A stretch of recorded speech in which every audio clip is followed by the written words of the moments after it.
Mungo, chief of the Taurian warriors, has killed Major Burton-Ashleigh in a battle while Tarzan and his friends were attempting to escape from the subterranean passages of Tohr. The ape-man claims the ancient right of the yellow men and challenges Mungo to a combat to the death. While awaiting the day set for the combat, Tarzan, Uruk, Darno, and Uka, the giant yellow-skinned Ratorian spy, are sent to the paddocks of the war elephants by Atea, savage white queen of Tohr. Tarzan befriends a huge savage bull elephant, who later carries Darno and Uka out of the paddocks to the city wall, over which they make their escape to the jungle beyond the city. While Atea and Wang Tai, the suave Chinese scientist, discuss the fate of Jeanette Burton, Ru Tang, Atea's captain of the elephant men, brings word that 2 of his prisoners have vanished. 2 of Ru Tang's prisoners gone? Impossible. Ru Tang, enter. Come here. Speak, Ru Tang, in the tongue of the Anglos, so that Wang Tai may understand. Tarzan make Black Maluk good elephant. Then white men go sleep. Pretty soon there's much noise. Black Maluk break through paddock gate, run wild in city. But the men, how did they escape? Rutang no can say. Rutang find Tarzan Uruk asleep in quarter. Other 2 gone. Lieutenant Darno and Uka. A second attempt at escape, Heaven-born. Again those 2. You have searched the paddocks, Ru Tang, carefully? Rutang look all over. Take Tarzan Uruk along. No find them. Those men were placed in your care, my Ru Tang. If you do not find them, you pay with your life. Search the city. Send these special patrols beyond the outer walls and into the jungle. Go. And Tarzan and Terence Uruk, illustrious one? An interview with them may be enlightening. It will be, Wang Tai, I assure you. Mungo, bring Tarzan and Uruk here to me at once, lest they also escape that fool Ru Tang. Go. Uruk, Atea. This time there will be no interference in my plans. Darno and Uka, once they are recaptured, will go directly, without delay, to the Fires of Tohr. I shall see to it myself. Oh, Shai Kai, it is good. Certain details engrave themselves upon the tablet of recollection by their persistence. There is no doubt in the mind of this person that Tarzan engineered their first attempt to escape.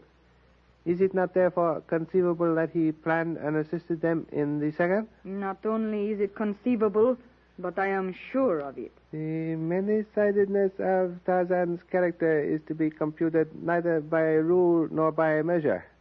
Had he been separated at once from the others, none would have escaped. Your suggestion is good, Wang Tai, though it comes too late.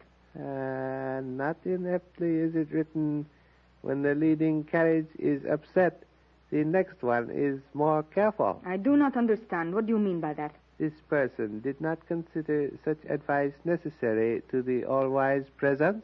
There are times, Wang Tai, when this person is somewhat doubtful as to your loyalty. Take care, Wang Tai, take care.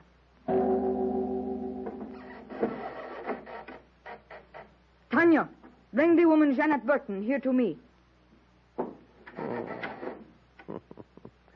The all-wise Atea wrongs this person, who has an unaccountably strange desire to continue in his present ordinary existence. Then again I warn you, Wang Tai, be careful. Enter, Jeanette Burton. Go, Tanya. I shall call you. What do you want of me, Atea? My women treat you well. You have no cause for complaint. Your women treat me as they've been ordered to treat me. They're ignorant savages. Oh, I am sorry you do not like them, but that is because you do not understand the customs of our land. But perhaps you would like to become one of the first ladies of Tohr. What do you mean? What I say, Jeanette Burton. But we shall speak of that later. Perhaps on the day of the combat between Mungo and Tarzan of the Apes. You have definitely decided on the day, Heaven-born? Yes. It shall take place as a climax to the games and sports, which always occur on the last day of the Feast of Pantu. The Feast of Pantu? Each year, sacrifices to the great god of Tohr are made. You have seen his golden image in the hall of sacrifice. The third and last day of the feast is given over to games and sports in the public arena.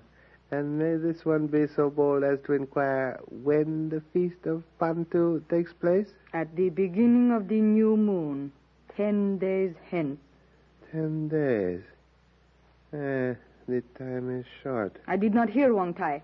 Speak louder. This person stated the time is propitious, heaven-born.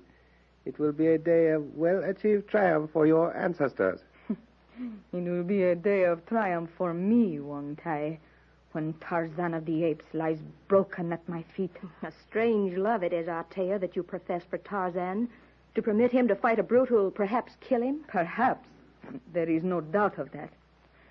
Yet I could, at a single word from him, set aside this combat and spare his life. Then why don't you if you love him? What do you know of love, you white and gold creature? If he seems to value you, why I cannot conceive. You cannot give him what I can. I am fire beside your pale beauty. I might burn him, but he would welcome the hurt. I could win him to me and hold him if I would. But he must come to me freely. Enter.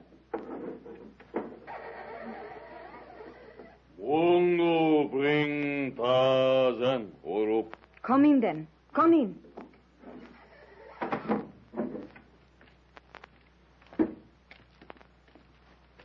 Oh, Terry. Terry. Silence. Well, Tarzan of the Apes, speak. Where are your friends, D'Arnot and Uka? Why, I suppose by this time... You see, Your Majesty, it's like this.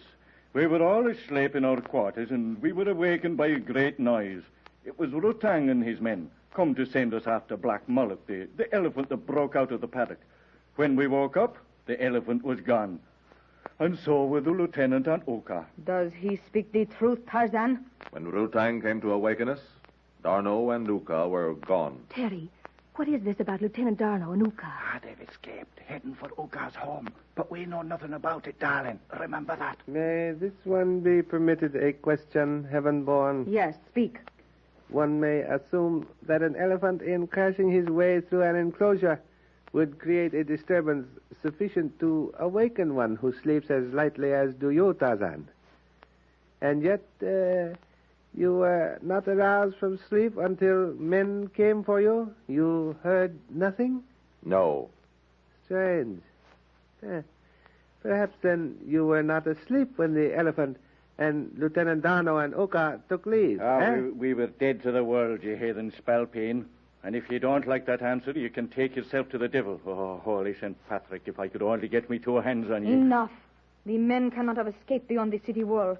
They will be found. And I myself shall see to it that they are consigned immediately to the Fires of Tohr. And meanwhile, what are we to do? Return to the paddocks? Oh, no, my Tarzan. It would be too simple a matter for you to escape the fool Rutang.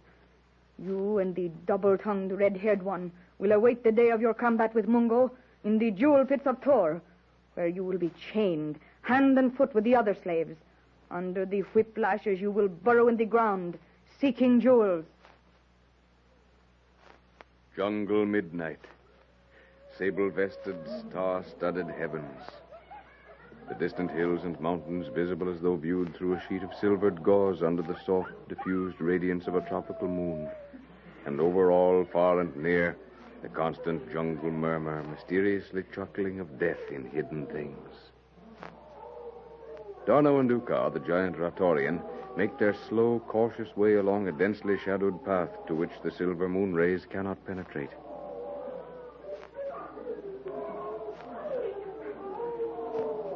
Sacré, but it is dark, Uka, mon ami. I can barely see you. It is good, D'Arnot, that it is so. Had the moon risen before we reached the shadow of the jungle, Tarzan's planning would have been useless. No, oui, je comprends ça. Nevertheless, I do not enjoy this wandering through a forest infested with savage beasts. Tonnerre de Brest! Listen to that fellow. He is very near and very hungry. Soon we will stop in one of these great trees until dawn. We are not yet out of danger from the Taurian jungle patrol. I should like to see Althea's face when she learns of our escape. Tarzan and O'Rourke will have to bear the brunt of her wrath. Let us hope that her anger will not cause her to kill them immediately. I'm not worried about that, mon vieux. Tarzan and that clever O'Rourke will find some plausible explanation.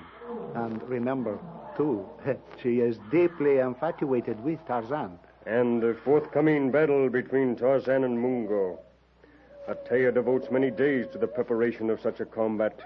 It will give us time to return from Rotor with warriors before the combat takes place. There is something I should like to witness. Tarzan will most certainly not permit himself to be killed by Mungo. With all his strength, Tarzan cannot stand against Mungo. I have seen Mungo battle against my own people. He is a cruel, mighty killer. Yet, you have seen Tarzan kill a huge, savage lion with only a knife? Have you ever heard of the mighty Mungo doing that? No, Dono. Never before have I witnessed such a feat. That lion is too close for comfort, Uka. Oh, make haste. Is not that a clearing just beyond us? He is stalking us from behind. He is not ready to make his charge. Oh, mon Dieu, Tarzan only were here. Only a step farther. Then that tree with a low hanging limb at the edge of the clearing. As the two men stepped quickly from the dense jungle shadow out into the bright moonlight of the clearing and moved toward the tree indicated by the Ratorian, a raucous series of coughs herald the immediate charge. Its black mane flying in the wind of its rush, snarling jaws wide, eyes blazing savagely, the huge jungle terror leaps toward them at express speed.